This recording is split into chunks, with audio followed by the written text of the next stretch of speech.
జై భీమ్ భారత్ పార్టీ అభ్యర్థిగా గుంటూరు పార్లమెంటు నుంచి పోటీ చేస్తున్నట్లు సముద్రాల కోటేశ్వరరావు తెలిపారు.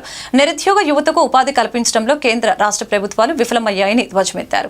రానున్న సార్వత్రిక ఎన్నికల్లో కోర్టు గుర్తుకే ఓటు వేసి అత్యధిక మెజారిటీతో తనను గెలిపించవలసిందిగా ప్రజలకు విజ్ఞప్తి చేశారు. గురువారం గుంటూరు లాడ్జ్ సెంటర్లో జై భీమ్ భారత్ పార్టీ గుంటూరు పార్లమెంటు అభ్యర్థి సముద్రాల కోటేశ్వరరావు ఎన్నికల ప్రచారం నిర్వహించారు. ఈ సందర్భంగా తమ పార్టీ మేనిఫెస్టో కరపత్రాలను ప్రజలకు అందజేశారు. ఈ సందర్భంగా ఆయన మీడియాతో మాట్లాడారు. బడుగు బలహీన వర్గాల అభ్యున్నత లక్ష్యంగా జై భీమ్ భారత్ పార్టీ పనిచేస్తుందని ప్రకటించారు. గత కొన్ని సంవత్సరాలుగా గుంటూరు నగరం రూరల్ గ్రామాలలో పలు సేవా కార్యక్రమాలు నిర్వహిస్తున్నట్లు తెలిపారు.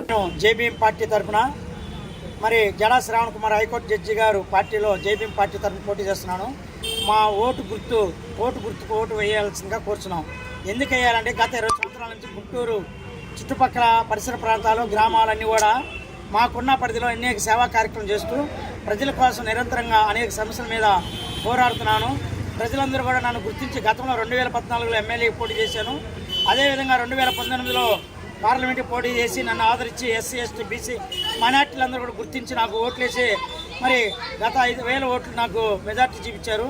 కాబట్టి 2024 ఈసారి కూడా పోటీ చేస్తున్నాను.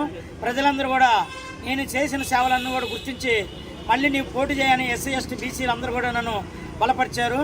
అదేవిధంగా ప్రజలందరూ సమస్యల మీద మరి ఇప్పుడున్న అనేక రాజకీయ పార్టీలో డబ్బులు కోట్ల రూపాయలు కుళ్ళు కొట్టుకునే సమయంలో అలాంటి పేదవాడు సామాన్యుడు ప్రజల సమస్యలు పట్టించుకొని నిరంతరం పోరాడుతున్నాను. పోటీ చేయాలని ప్రజలందరూ కూడా నన్ను ఆదరించి దీవించారు. కాబట్టి నేను మరి పోటీ చేయడానికి మళ్ళీ సిద్ధమయ్యి రాజకీయ ప్రవేశంలో ఉన్నాను.